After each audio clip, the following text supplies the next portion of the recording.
Derek Vaughn's voice cut through the hum of the mall like a blade. "Stop right there, ma'am." His hand gripped Aisha Brooks's arm before she could even turn. The polished floor reflected her shock as two security guards closed in, radios crackling. One accused her of concealing jewelry, another ordered her to open her bag. Aisha stood her ground, calm but firm. "You're making a mistake," she said evenly, showing her badge. Vaughn sneered. "Fake badge. We've seen that before." Then, with a twist of her wrist and a hard shove, he zip-tied her hands in front of a growing crowd. Shoppers froze.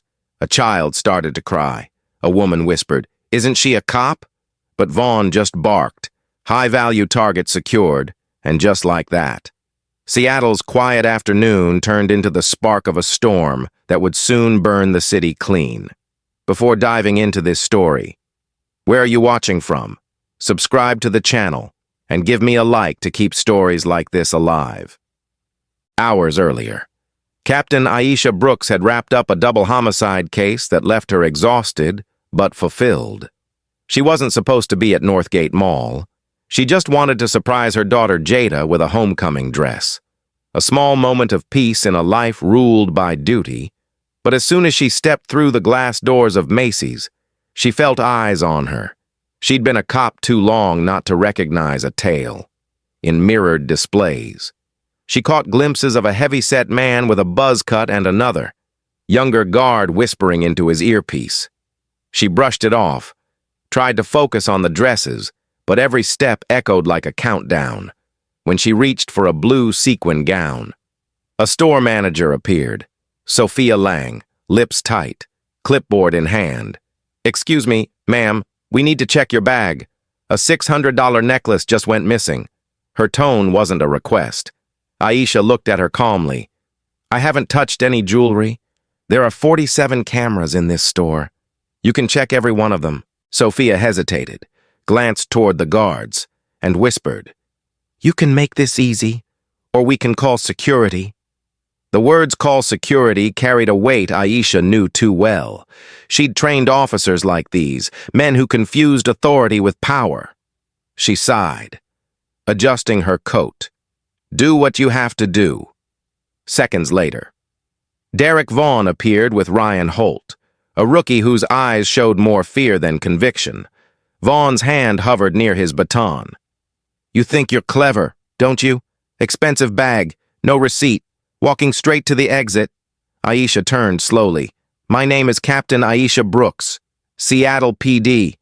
You're making a serious mistake."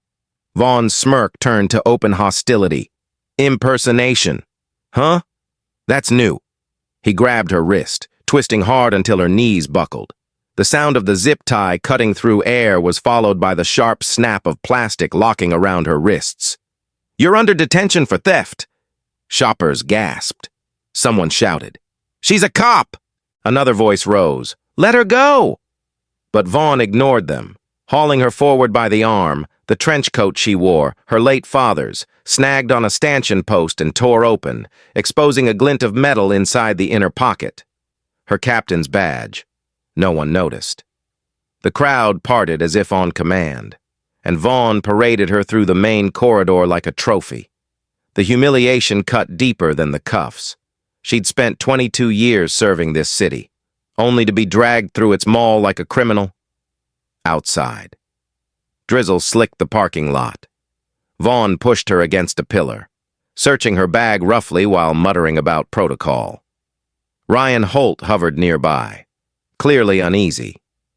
"Maybe we should," he started, but Vaughn cut him off. "Shut up. Rookie, this one's special. She fits the quota." That word, quota, made Aisha's stomach turn. It wasn't about justice. It was business, unbeknownst to them. Jada Brooks had just stepped off the bus, phone in hand, excited to meet her mom. What she saw stopped her cold. Her mother, Seattle's most respected homicide captain, was face down on the concrete, cuffed, bleeding from her cheek, surrounded by laughing guards.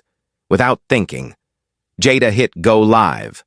The footage spread like wildfire. Within minutes, hundreds were watching. Within an hour, The view count exploded past 300,000. Comments flooded in, "That's Captain Brooks. SPD better fix this. This is how they treat their own." Meanwhile, Sergeant Kyle Ramsey was sitting in his cruiser across the street, sipping coffee. He'd been waiting for the call. His phone buzzed. "Target in custody." He smirked, tossed his cup, and gunned the engine. By the time he arrived, the crowd had grown. People were recording, shouting, demanding answers. Vaughn stepped back as Ramsey took over. Ramsey didn't ask questions. He grabbed Aisha by the collar, slammed her face against the patrol pole, and tightened the metal cuffs until her wrists turned white. She spat blood, but didn't break. "Sergeant Kyle Ramsey," she said through clenched teeth. "You're violating protocol." He leaned close, voice dripping with contempt. "No one cares who you are," Jada screamed from the curb. "She's my mom." Ramsey turned briefly, seeing the phone camera locked on his face, and snarled, "Back up before you join her." But it was too late. The live stream had captured every move. As he shoved Aisha into the cruiser, the car door slammed against her temple, making her vision blur. The sirens screamed, and for a moment she thought about all the times she'd told her daughter the badge meant protection. Now it felt like a curse. At SPD headquarters, officers began whispering as the video reached their screens. One detective muttered, "Isn't that Brooks?" Another replied, "Ramsey's done for." Yet the system that Aisha had served was already closing ranks, spinning a story before the truth could land. Back at the mall, Ryan Holt lingered in the parking lot, shaking. He'd seen Vaughn slip something into Aisha's purse before handing it to Ramsey. A small plastic bag. White powder. "You didn't see anything," Vaughn warned. But Ryan had, and his conscience would soon become the crack that split an empire. As the cruiser pulled away, rain washed over the scene, streaking blood down the metal pole where Aisha's face had struck. Her badge, still tucked inside her torn coat, gleamed faintly under the gray light. The city didn't yet know what had begun. That one act of arrogance would expose the most profitable scam in Seattle's history. In that moment, as Jada's live stream hit 1 million views, Aisha Brooks, captain, mother, survivor, sat in the back of the cruiser, wrists raw, eyes steady. She wasn't broken. She was taking notes, because she knew the system she'd sworn to protect had just declared war on her, and she intended to win. The siren's wail tore through Seattle's drizzle as Sergeant Kyle Ramsey's cruiser sped away from the Northgate Mall. Inside, Captain Aisha Brooks sat cuffed, blood running down the side of her face. Her vision blurred from the door slam, but her mind was sharp, tracking every word, every movement. Ramsey's radio crackled, subject secure, en route to holding. He smirked at the mirror, meeting her gaze. "You really thought that badge makes you untouchable?" She didn't answer. He enjoyed the silence, leaning back as if he were chauffeuring a criminal, not a decorated captain. "I've seen your type. Think the rules don't apply when you're one of the good ones. Not today." He turned up the siren just to drown out her calm voice. "You're making a career-ending mistake," she said quietly. "Maybe." He grinned, but not mine. The car jolted to a stop in a dim corner of the mall's service lot. He yanked her door open, dragged her out by the arm, and slammed her face into a pole so hard she saw sparks. Pain shot through her jaw. "You resisting now, Captain?" he mocked, emphasizing her title like a curse before she could respond. Another voice cut through the rain. "Kyle, what the hell are you doing?" Sergeant Lin Chen, a 10-year SPD veteran, had pulled up behind him after seeing the live stream. She rushed forward, pushing past the crowd of onlookers still filming from the sidewalk. "That's Captain Brooks," she shouted. Ramsey sneered. "Not tonight. She isn't." But Chen wasn't backing down. "You're planting evidence, aren't you?" I saw you reach into your pocket. Ramsey's grin faltered. Careful, Lynn. You don't want to end up on the wrong side of this. Aisha stood between them, head spinning but steady. Check my purse, she said. Now. Ramsey's jaw clenched. That's chain of custody. Captain, you don't make the rules here, but Chen was already moving. She snatched the bag from his hand, unzipped it, and froze. Inside, between her wallet and lipstick, sat a small clear bag of white powder. Chen held it up to the light, eyes narrowing. Kyle, what is this? The crowd gasped. Ramsey took a step back, voice shaky. Found it during the search. Aisha stared him down. That's a lie. And it's all on camera. Across the street. Jada's live stream had become a national spectacle. 1 million viewers had turned into 2. News anchors were replaying the footage mid-broadcast. Hashtags rising faster than the rain. Justice for Aisha topped the feed. Commenters dug up her service record. Commendations. Even her speech from last year's police reform panel. The narrative flipped within hours. Seattle's top homicide captain, brutalized by her own department. Meanwhile, in the mall's security office, Ryan Holt sat frozen in front of a monitor. He'd seen everything. Vaughn slipping the baggie into Aisha's purse before Ramsey arrived. His stomach churned. They said it was routine. He whispered to himself, but this wasn't routine. It was a setup, pre-scripted from the top. His headset buzzed. Ryan, you still there? It was Vaughn's voice. Delete the footage from camera 7, now. Ryan's hands trembled. Sir, that's evidence. Vaughn's tone hardened. It's a mistake. Clean it up before the feds see it. The rookie's cursor hovered over the delete icon, but his conscience won. He copied the file to his phone and slipped it into his locker, heart racing, back in the parking lot. Lin Chen forced Ramsey to remove Aisha's cuffs. You've gone too far, she said, voice shaking. Ramsey straightened his collar. You think anyone upstairs cares? You're naive. But his confidence cracked when dispatch called in. All units, be advised. Subject identified as SPD Captain Aisha Brooks. Cease transport. Internal affairs en route. Ramsey froze. The radio buzzed again. And Kyle, turn in your service weapon. His face drained of color. Aisha rubbed her wrists, the red grooves deep against her skin. You've been running this little operation for a while, haven't you? She asked quietly. Quota arrests, probation kickbacks. You think I don't know the pattern? Ramsey's nostrils flared. You don't know anything. She smiled faintly through the pain. I know corruption when I see it. And I know what fear looks like. He lunged toward her, but Chen stepped in. Hand on her holster. Try it, and you'll be in cuffs next. As the tension thickened, Jada pushed through the barricade of onlookers, tears streaking her cheeks. Mom! She ran to her, hugging her tightly despite the blood on her coat. Aisha closed her eyes, whispering, It's okay, baby, I'm fine. But they both knew she wasn't. The cameras zoomed in, mother and daughter in the rain, surrounded by flashing lights and chaos. It became the image of the night, one that would appear on every front page by morning. Ramsey stepped back, muttering into his radio. We've got a situation. Need control. But control was gone. Every second of the arrest, every word he'd said, was circulating across the country. His smirk was gone now, replaced by a twitch of panic. Chen turned toward the approaching sirens. You'll answer for this. Kyle, every bit of it. Minutes later, Internal Affairs arrived, led by Lieutenant Vaughn, no relation to the mall guard. He took one look at Aisha and frowned. Captain Brooks.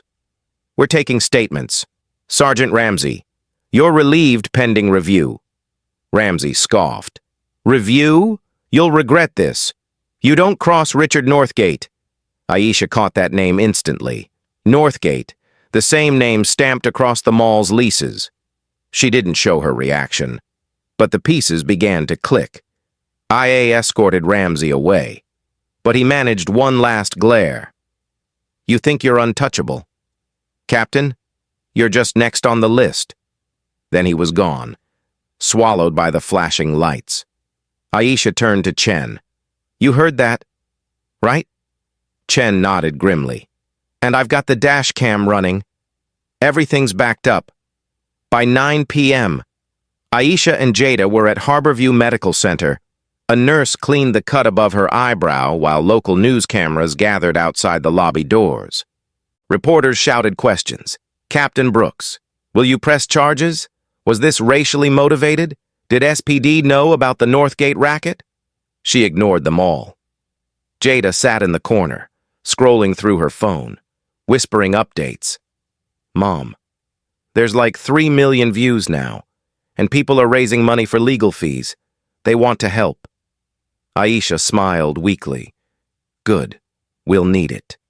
Deputy Chief Marcus Reed arrived at midnight, face pale and eyes hard. He dismissed the cameras and pulled up a chair. "Aisha," he began, "you should have called me before this blew up. The mayor's office is furious." She met his stare. "You mean they're scared?" He sighed. "You've made enemies. Ramsey's connected to people you don't want to cross. This mall business. Leave it alone." She leaned forward. "You want me to ignore a criminal operation hiding behind SPD uniforms?" His voice dropped. "If you value your career." Yes. That was the moment she knew. Marcus Reed wasn't there to protect her. He was part of it when he left. Aisha pulled out her phone and replayed the live stream. Her own bloodied face looked back at her, tired, humiliated, but unbroken. Then she noticed something others hadn't. A reflection in the mall window behind her arrest. Ramsey wasn't the only one there. A third figure had been watching from a distance, speaking into an earpiece. His jacket marked with the logo of Everwatch Supervision, the same name that had appeared in a previous corruption case she'd reviewed months ago. That night, as Seattle slept under a wet gray sky, Captain Aisha Brooks opened her laptop and began typing her first report, not for SPD, but for herself. A record of what they'd done, and who they'd become. Outside. The city's rain beat softly against the glass. Inside. She whispered to Jada. "They think they can bury me. But I'm just getting started."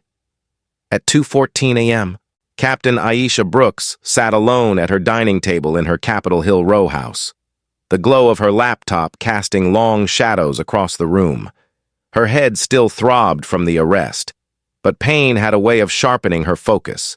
She'd been humiliated, suspended, and threatened, but she wasn't done. She logged into the Seattle Police Department's internal database using her captain credentials, fingers trembling slightly as she bypassed firewalls she'd helped design. Each keystroke was deliberate, each click, a rebellion. She searched Northgate Mall, arrest records, 18 months. The screen flooded with data, hundreds of names, charge codes, timestamps. The pattern hit her like a gut punch. 312 arrests for alleged shoplifting, all marked routine detainment. 94% of the arrestees were black. 87% were assigned probation through a company she recognized from the faint reflection on Ramsey's jacket. Everwatch Supervision. Monthly fee, $280 per person. The total revenue stream, neatly calculated at the bottom, was $4.7 million. Aisha exhaled slowly, scrolling further. Attached invoices linked Everwatch to Northgate Holdings, the same corporation that owned the mall, its parking contracts, even the private security firm where Derek Vaughn worked. And there, under authorized signatory, was the name Richard Northgate III, the city's most polished real estate developer, smiling from every philanthropy gala photo, the man who donated millions to police foundations and local judges. "So that's your empire," she murmured. The arrests weren't about law enforcement. They were business transactions, a revolving door of victims, forced into plea deals, paying fines that cycled right back into the mall's pockets. She copied the data, encrypting it before emailing it to her oldest friend, ACLU attorney Lena Park. The subject line read, "Proof of systemic racketeering, confidential." She hesitated before pressing send. The cursor blinked like a heartbeat, urging her on. Then she clicked. Seconds later, the files were gone, on their way to someone she trusted more than anyone left in SPD. Her phone buzzed on the table. Unknown number. She stared at it for a long moment before answering. Silence. Then a voice, low and smooth, almost taunting. "You're up late." "Captain." Her muscles tensed. "Who is this?" The caller chuckled softly. "You're asking the wrong question. You should be asking who's with your daughter right now." The line clicked dead. Aisha froze. Her breath caught in her throat as her screen lit up again. This time, a text. A photo of Jada's school locker, number 218, with a sticky note that said, "Next," no signature, no sender ID. Her heart pounded. She rose so fast the chair toppled behind her. Every instinct kicked in. She checked the locks, scanned the hallway, then hurried upstairs to Jada's room. The sight of her daughter sleeping, peaceful and unaware, brought both relief and fury. She knelt beside the bed, brushing a strand of hair from her forehead. "You're safe," she whispered. "I'll keep it that way. Back downstairs." She opened her security panel and installed a direct feed from every camera around the house to her laptop. She added facial recognition alerts, trip sensors, and live cloud storage backups. She'd taught countless officers to think like predators. Tonight, she needed to think like prey, as the system calibrated. She poured herself a coffee, stared out at the rain-streaked window, and forced herself to process what she'd found. The ledger wasn't just evidence, it was an indictment of everything she'd stood for. The same justice system she'd devoted 22 years to protecting was preying on its own citizens, weaponizing race for profit, and someone high up had kept it hidden. Marcus Reed's warning echoed in her mind. Leave it alone. That wasn't concern, it was a command from someone with something to lose. Her email pinged again. Lena's reply, "Received. This is huge. Don't trust anyone in your department. I'll loop in our federal contact in the morning. Be careful. They'll come for you." Aisha's stomach tightened. The words "they'll come" felt too close, too certain. She typed back. They already did, unable to sleep. She pulled up the list of victims one by one. Names, ages, mugshots. Some were barely 18, some were single mothers like her. One had died by suicide after missing a probation payment. Each file chipped away at the walls around her composure. She stopped at one entry. Tiana Nguyen, 17, shoplifting, dismissed. The name sparked recognition. The young YouTuber who'd filmed police brutality protests downtown last summer. Aisha had seen her footage go viral. Maybe Tiana could help again. She jotted a note in her pocketbook. Contact TN. Camera evidence? The sound of tires crunching outside drew her attention. She muted her laptop, peeking through the blinds. A dark SUV idled across the street, engine running, lights off. Her pulse quickened. She zoomed in through her phone's camera. No plates. The driver wore a cap pulled low. She tapped the panic button on her desk, which sent an alert to the precinct's anonymous officer safety channel. 10 seconds later, the SUV rolled away into the mist. By dawn, her exhaustion caught up, but she didn't rest. She packed a duffel bag, extra clothes, badge, off-duty Glock, and slipped it behind a false panel in the hallway. She knew the pattern of retaliation too well. First the warning, then the setup, then the accident. She wasn't giving them the chance. Around 9 a.m., she drove Jada to school, smiling through the fatigue. "You sure you're okay?" "Mom," the girl asked softly. "Just tired." Aisha lied.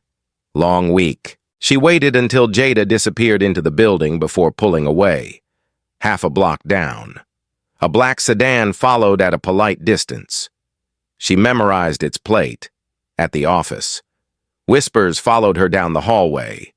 Phones hung up when she passed. The same men who once saluted her now looked away. She logged into her terminal, only to find her credentials suspended. Locked pending internal review. Her access revoked. She knew what that meant. Marcus Reed had already moved against her. She called his office. "This is Captain Brooks. Why am I locked out of the system?" His voice was measured. Smug. "You're on administrative leave. Aisha, take some time off. Rest. I'll handle things." "Handle what?" she pressed. "The mess you made," he said before hanging up. She clenched her fists, then grabbed her coat and walked out without another word. Outside. Her car tires had been slashed. 4 clean cuts, deep and deliberate. The word traitor was keyed across the hood in jagged letters. The message was clear. Stop digging. But Aisha wasn't the type to stop. She hailed a cab and headed straight to Lena's downtown office. When Lena opened the door, her face was pale. "You're being watched," she whispered. "My firewall was hit 3 times this morning. Someone's tracking that data trail." "Who?" Aisha asked. "It came from an SPD IP address." The betrayal landed like a blow. "Reed," Aisha muttered. "He's tied to Northgate. I can feel it." Lena nodded grimly. "We'll need to go public. Fast. Before leaving." Aisha checked her phone again. Another message had come through. No number. Just text. "Last warning. Next time." It's not her locker. She stared at it for a long moment, the rage building beneath her calm exterior. They thought they could scare her into silence. But fear wasn't new to Aisha. It was fuel. That night, she sat at her desk, replaying the footage from the mall frame by frame. In one corner of the video, barely visible, she noticed something small. Ramsey speaking into his radio, then nodding to someone off-screen before she entered Macy's. She magnified the timestamp. 7 minutes before the so-called theft alert was called in. It wasn't coincidence. It was coordination. She leaned back, whispering to herself. "You scripted this."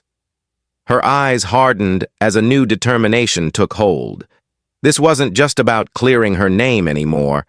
It was about dismantling the network that had turned justice into a commodity, and she'd already drawn blood.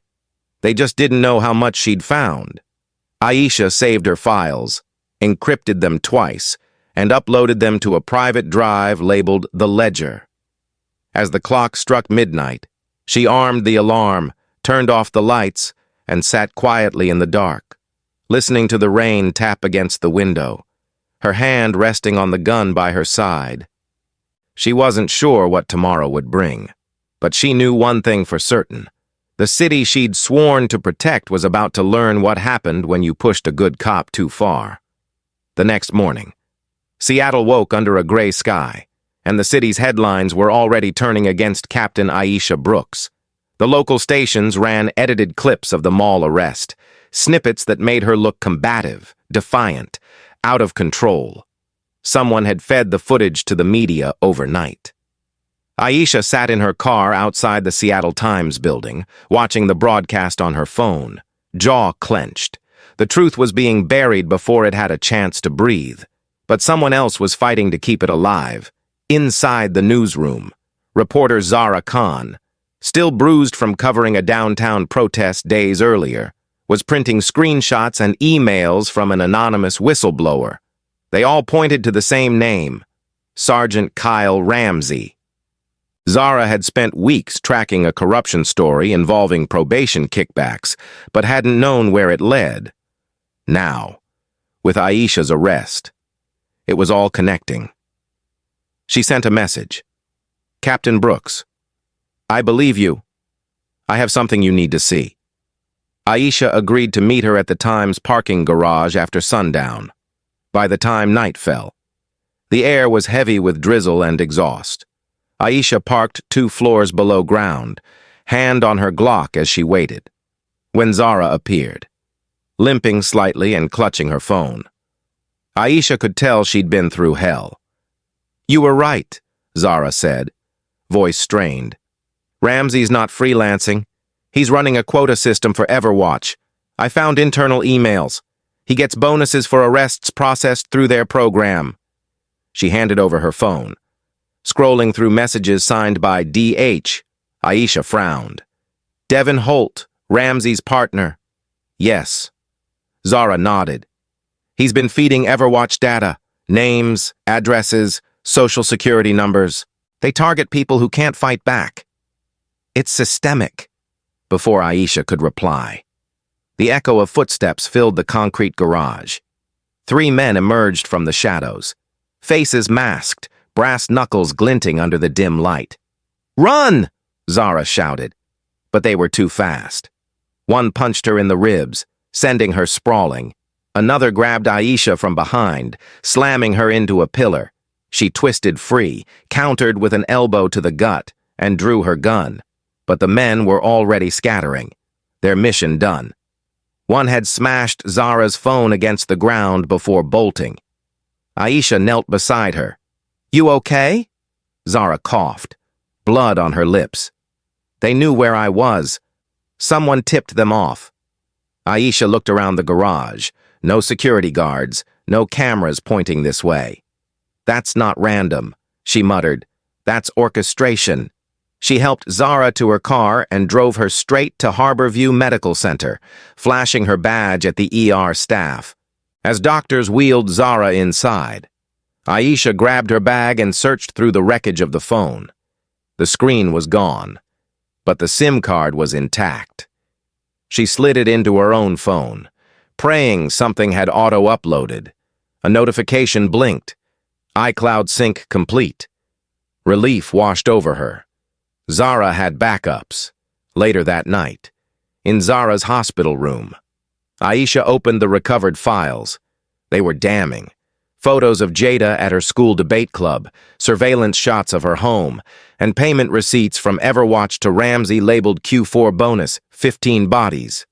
Her chest tightened. They weren't just coming after her, they were targeting her child.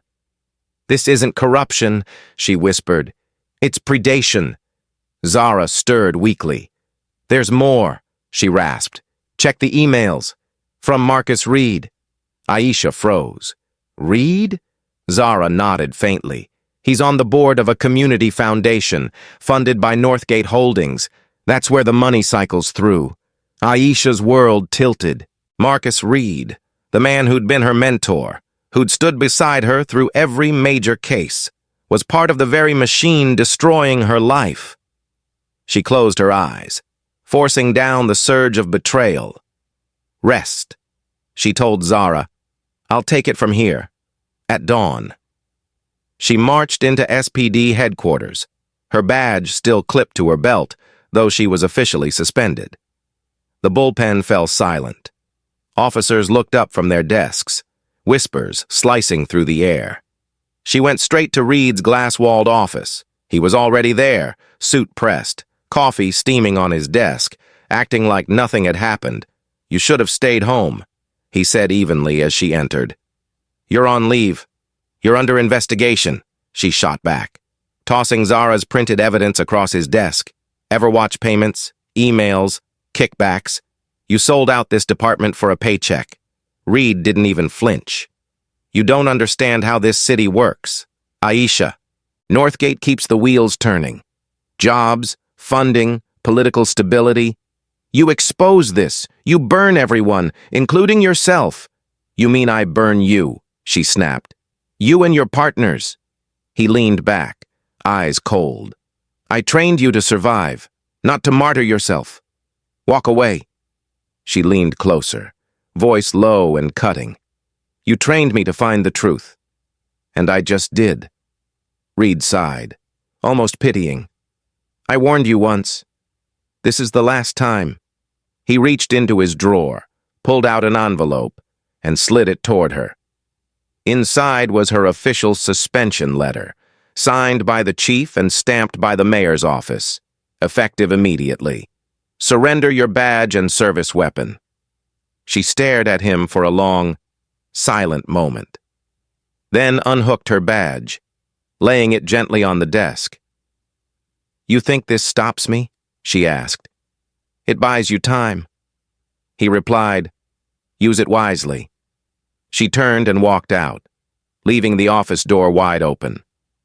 When she reached the parking lot, she found her car again vandalized. This time, all 4 tires slashed, windows shattered, and Traitor gouged across the hood in deep white scars. She felt eyes on her from across the street. Someone was watching, but instead of fear, a strange calm settled over her. The line had been crossed. She couldn't hide anymore. She wouldn't. That evening, she returned to Zara's hospital room.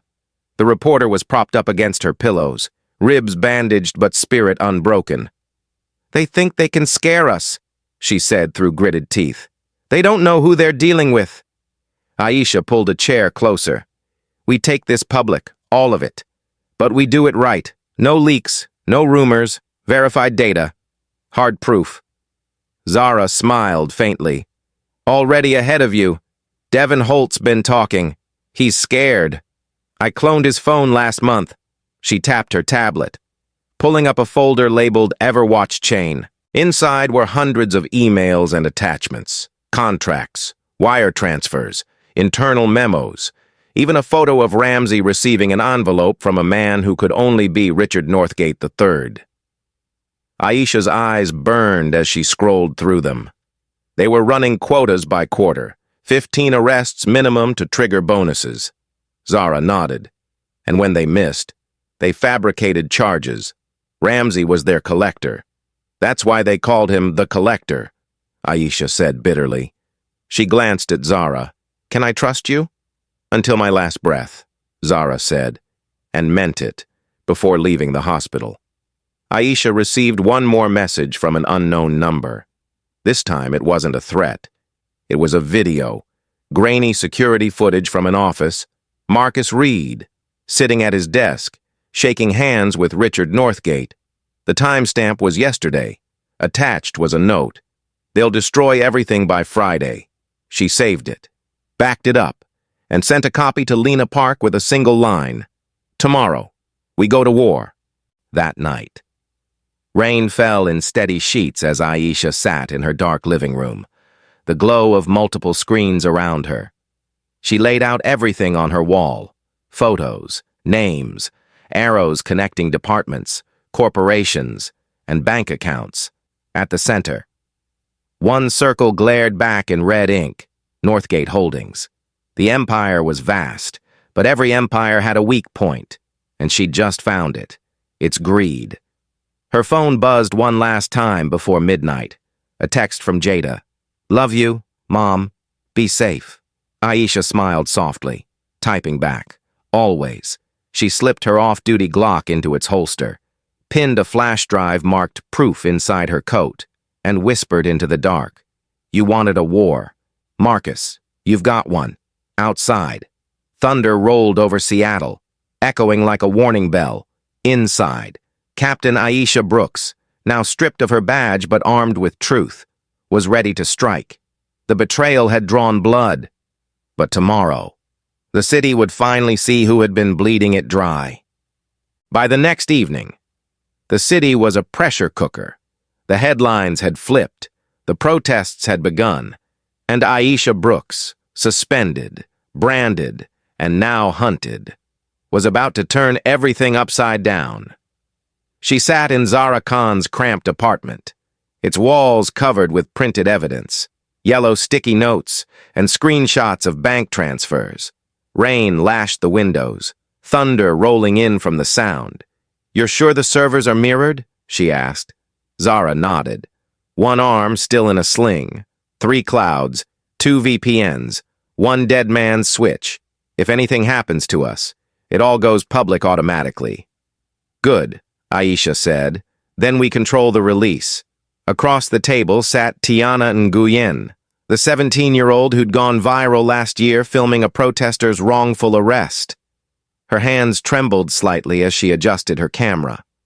"Captain Brooks," she said softly. "The public already knows half the story. They just need to see the rest." Aisha nodded. "Then let's show them everything. At 6 p.m. sharp." Zara hit upload. The file, a 42-page dossier, went live on Substack and social platforms simultaneously. Its title, The Northgate Ledger, How Seattle Sold Justice, within minutes. The page began to surge. Financial records tied Everwatch supervision directly to Northgate Holdings, bank wires to SPD officers, including Ramsey and Reed, scanned probation invoices, internal memos quoting target numbers of arrests per quarter, victim affidavits describing coercion, fake plea deals, and intimidation. There was even a spreadsheet titled Productivity Metrics, listing names of officers and credits earned. By 6:30, the post had reached 500,000 reads. At 6:45, national media picked it up. The comments poured in, some in disbelief, others in rage. But that wasn't all. Tiana uploaded a second bombshell, unedited surveillance footage from inside Macy's. The one mall security had claimed didn't exist. The video showed Ramsey loitering near the jewelry counter before Aisha entered the store. He was whispering into Sophia Lang's ear, pointing at the exit, glancing toward the revolving doors. Minutes later, she gave a subtle nod, signaling Derek Vaughn to approach. The timestamp made it irrefutable. The theft was a setup from the start. Tiana's caption was simple. They scripted her arrest. The footage exploded across every platform within an hour. It was the #1 trending video in the country. The hashtag Northgate Racket hit the front page of every social feed. Outside Northgate Mall, people began to gather, first dozens, then hundreds, then thousands. They carried handmade signs, "Stop the quotas," "No profit in probation," "Justice for Aisha." Cars honked in solidarity. By 7:30 p.m., the I-5 northbound was gridlocked, blocked by protesters chanting in the rain, "No justice, no traffic." The chant became the heartbeat of the city. From an overpass, disguised in a gray hoodie and ball cap, Aisha watched the crowd swell below. She hadn't planned for it to happen this fast. Zara stood beside her, holding a small mic for the live stream. "You want to say something?" she asked. Aisha hesitated. She'd led press briefings, courtroom testimonies, even hostage negotiations. But this was different. This was personal. "Let's keep it raw," she said finally. Zara nodded and hit record. The screen flickered to life on millions of phones across the nation. Aisha's face appeared under the orange streetlight glow, rain streaking her cheeks, her voice steady but charged with emotion.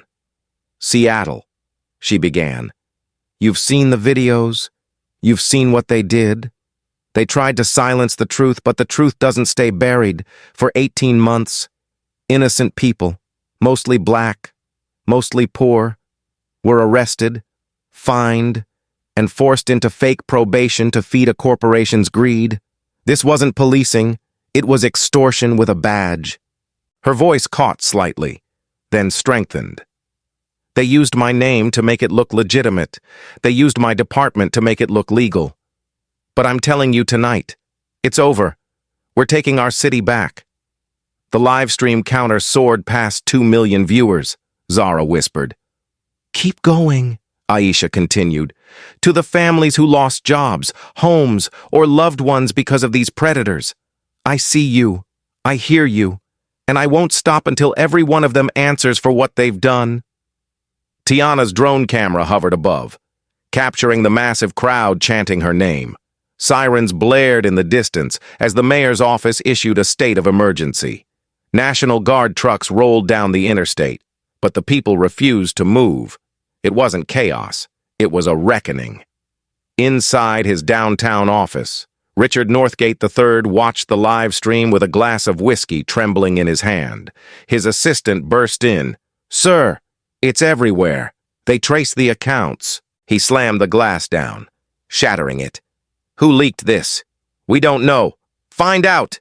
he barked. But there was no one left to control it. His empire, built on fear and silence, was unraveling in real time, back on the overpass. Aisha's phone buzzed with a message from Lena Park. "FBI and state AG on standby. Don't come in. They'll move tonight." Aisha looked at Zara. "They're coming for us." "Let them," Zara said quietly. "At least the world's watching now." At 8:15, SPD headquarters went into lockdown. Marcus Reed ordered an emergency staff meeting, his voice shaking as he tried to project authority. "This is misinformation," he declared, "a smear campaign," but no one was listening. Officers stared at their phones, scrolling through the footage of Ramsey planting evidence. One detective muttered, "We were part of it, weren't we?" Reed slammed his hand on the table. "That's enough." But the room had already turned. By 9 o'clock, the mayor held a press conference, sweat glistening under the lights. "These allegations are serious. We have asked the state attorney general to take over the investigation effective immediately." When asked about Captain Brooks, she stumbled. "She is cooperating." But Aisha wasn't in custody. She was 3 blocks away, broadcasting from an undisclosed location, telling the public exactly what the mayor refused to. "This city has sold justice by the pound," she said into the camera. "Every arrest was a deposit, every ruined life was a dividend. No more." The protests spread beyond Seattle, Tacoma, Spokane, Portland. Truck drivers refused to move their rigs on I-5, forming a line of solidarity in Atlanta, Chicago, and Detroit. Activists replayed the footage on projectors in the streets. Hashtag Northgate Racket became a movement. Meanwhile, at the Seattle Times, Zara's server began to overload. "We're at 5 million hits," she whispered. "It's global now." But with every victory came a price. The doorbell rang, and Tiana froze. Aisha motioned her to stay quiet, drawing her weapon. She peered through the peephole. 2 men in dark suits, no badges, no insignia. She whispered to Zara, "Back up the files again. We're leaving." They slipped out through the fire escape just as the front door splintered, down in the alley. Aisha helped Zara into the car and started the engine. "They're desperate," Zara said, grimacing. "They know this can't be buried." "Then we keep going," Aisha replied, flooring the accelerator. "Tomorrow, we take it to City Hall." By the time they crossed the bridge back toward downtown, the skyline was ablaze with protest lights. Crowds packed the streets, chanting her name like an oath. The people who had once doubted her now stood for her. On every screen in the city, from coffee shops to train stations, Aisha Brooks's words echoed. "They built their empire on our silence. Tonight, we make them listen." As midnight approached, she parked in an abandoned lot overlooking City Hall. The rain had eased to a whisper. Zara leaned back, exhausted. "You realize you just started a revolution, right?" Aisha gave a faint smile. "No," she said. "We started an investigation. The revolution starts tomorrow."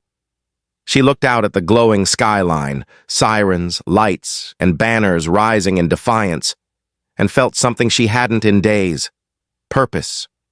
For the first time, she wasn't reacting to the system, she was dismantling it, and somewhere inside SPD headquarters, Marcus Reed watched the chaos unfold from his office window. Knowing the walls were closing in, the files had reached too far, too fast. He lifted his phone and whispered to someone on the other end. "It's over. Pull the plug." But it was already too late, because that night, Seattle belonged to its people again, and in every corner of the city, from the drenched streets to the marble halls of power, one name echoed through the storm like a promise kept: Aisha Brooks. Thursday night, the Seattle City Hall chamber overflowed with people. Standing room only. Air thick with tension and the damp scent of rain-soaked coats. Cameras lined every wall. Reporters jostled for position, and protesters outside chanted her name. Captain Aisha Brooks walked to the podium in a tailored navy suit, her badge clipped discreetly inside her blazer. Every step echoed through the marble hall, calm and deliberate. Behind her sat Lena Park, Zara Khan, and Tiana Nguyen, their faces pale but resolute, across the room. The council members looked uneasy. They'd seen the numbers, the videos, the outrage. This wasn't a hearing anymore. It was Judgment Day. Aisha began without ceremony. "You've all seen the footage," she said, her voice clear and controlled. "But what you haven't seen are the numbers behind it."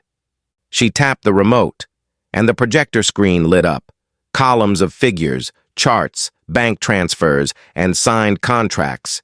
In 18 months, Northgate Holdings and its subsidiary Everwatch Supervision generated over $7.2 million in revenue from fake arrests, coerced pleas, and predatory probation fees. 41 SPD officers received direct deposits. 12 judges fast-tracked those pleas. Every one of them was complicit. Gasps rippled through the room. This wasn't a few bad apples. Aisha continued. This was a system, a machine built to turn justice into cash. Councilwoman Rivera leaned forward, voice trembling. "Captain Brooks, these are criminal allegations. They're facts," Aisha interrupted firmly. "And I have the receipts." She switched slides again, revealing emails between Deputy Chief Marcus Reed and Richard Northgate III.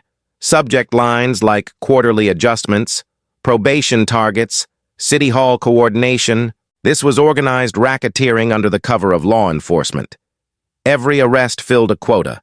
Every conviction filled a pocket. The audience erupted, some shouting in anger, others in disbelief.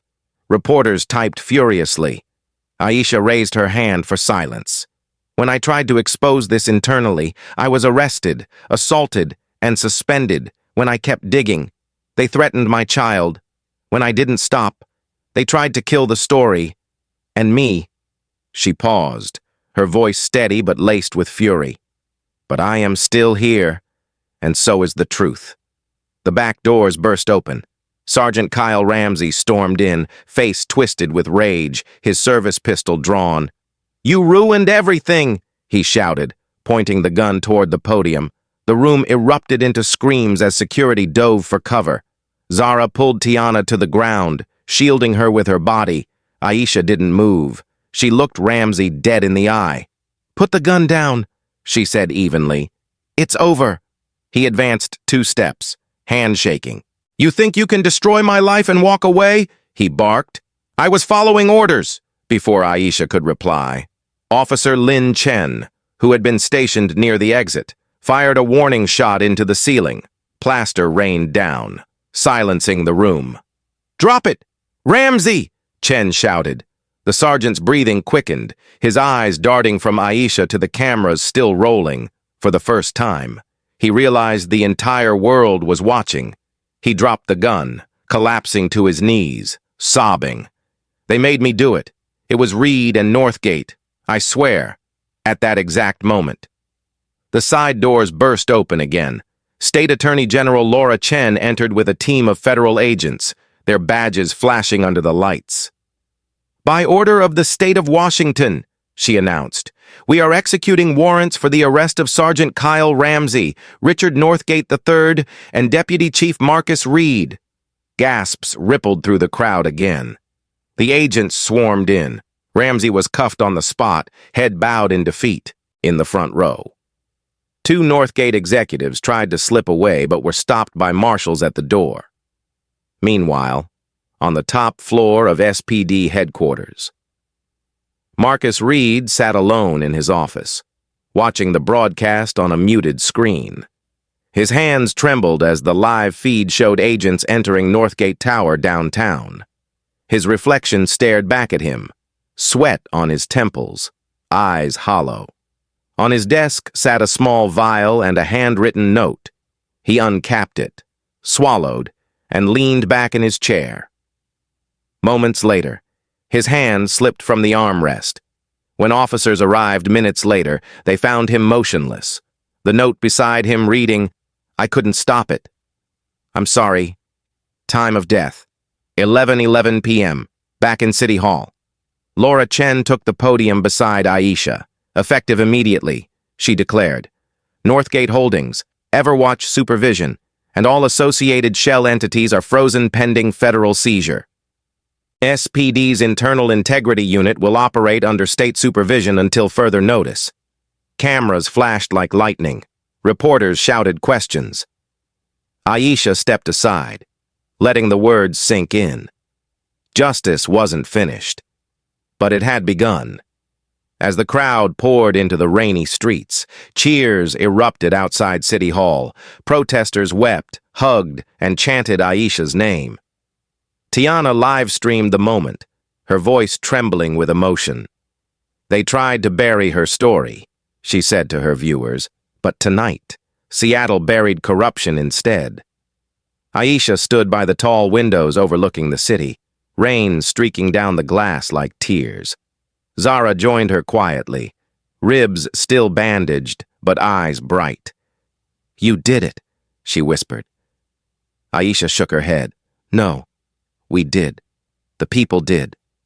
Outside, police lights reflected off the wet pavement, red and blue blending into violet, the color of both warning and renewal. As midnight neared, Aisha turned to Lena, who was reviewing the final warrants. "What happens now?" she asked. Lena exhaled, folding the papers. "Now we rebuild. And this time, we do it right." Aisha nodded, her expression softening as she glanced toward the crowd below. For the first time in months, she allowed herself to feel something close to peace. The system that had broken her was now breaking open for all to see.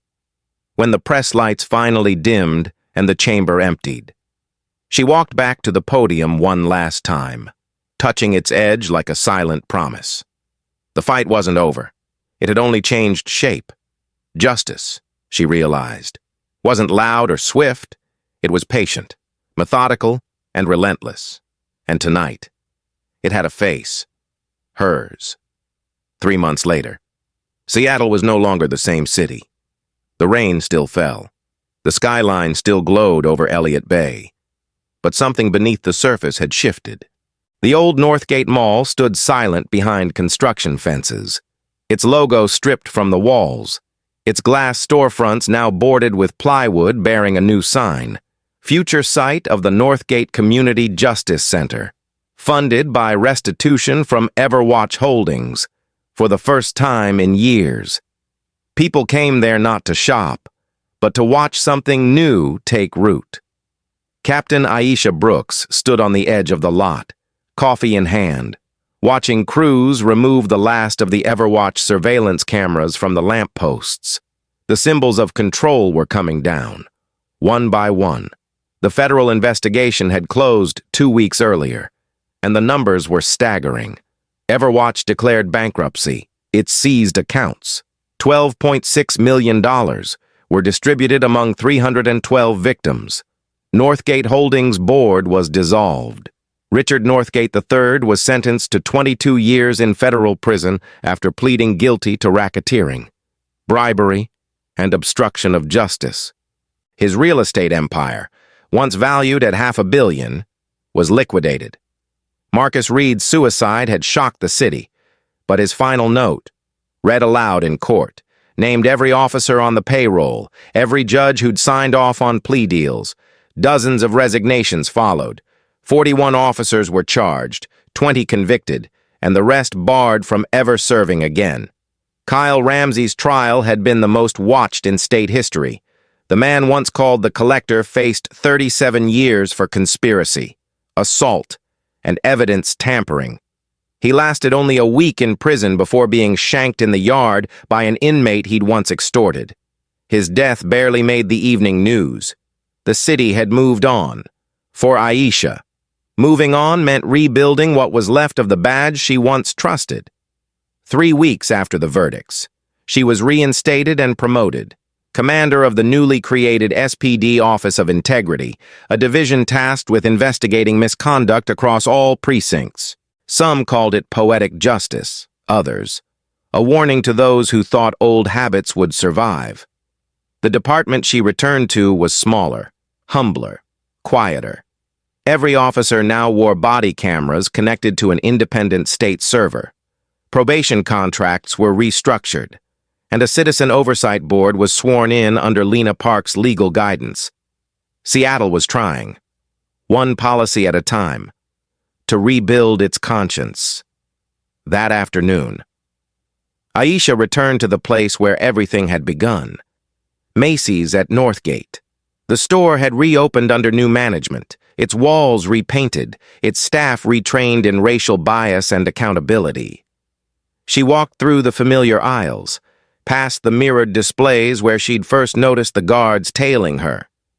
The memories flickered like old film reels, her wrists bound, her badge unseen, her daughter screaming, "Now." It was quiet. A young cashier at the counter recognized her and smiled nervously. "You're Captain Brooks, right? My mom was one of the probation victims. She says you saved her life." Aisha smiled gently. "Your mom saved her own life. I just told her where the door was." The cashier reached under the counter and pulled out a garment bag. "We kept this for you," she said shyly. Inside was a silver-blue sequin dress, the same one Aisha had come to buy for Jada the night everything fell apart. No charge. The girl said, "The manager insists." Tears welled behind Aisha's eyes as she took the dress, running her fingers over the fabric. It shimmered softly in the light, like something rescued from a storm. "Thank you," she whispered. When she turned to leave, she noticed the new security cameras, transparent, clearly marked, monitored by civilian technicians. No hidden eyes, no shadow games. It was a small victory, but one that mattered.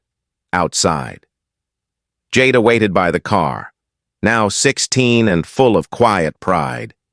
She beamed when Aisha held up the bag. "You finally got it."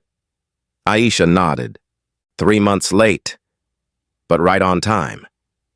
They laughed softly, the sound warm against the drizzle. "There's something else," Jada said, handing her a small box wrapped in ribbon. Inside was a silver bracelet engraved with simple words. She didn't bend. She broke the chain.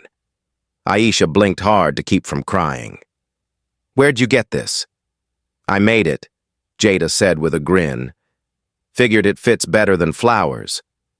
They walked to the car in silence for a moment, passing a mural painted across the old Everwatch wall, a portrait of Aisha surrounded by community members, hands linked, eyes lifted toward a sunrise. At the bottom, in bold white letters, it read, "Justice doesn't sleep." Aisha paused, taking it in. The crowd around the mural recognized her, some cheering, some simply nodding in quiet gratitude. It wasn't fame she felt. It was weight and purpose. That evening, she met Zara and Lena at a cafe overlooking the waterfront. Zara had her arm in a sling still, but her smile had returned. "The doc says I can type again," she said, tapping her laptop. "Perfect timing. The documentary drops next month." "I'm calling it The City That Woke Up," Lena added. "The governor's pushing for a statewide reform bill based on your case. They're calling it the Northgate Accountability Act." Aisha chuckled softly. Catchy name. Let's hope it sticks. As the sun dipped below the horizon, the three women sat in companionable silence, watching ferries cross the sound, the chaos, the fear, the blood. It all felt distant now, like another lifetime. Yet Aisha knew the work was never really done.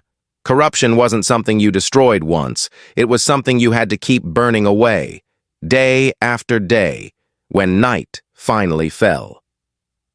Aisha drove back to Northgate one last time.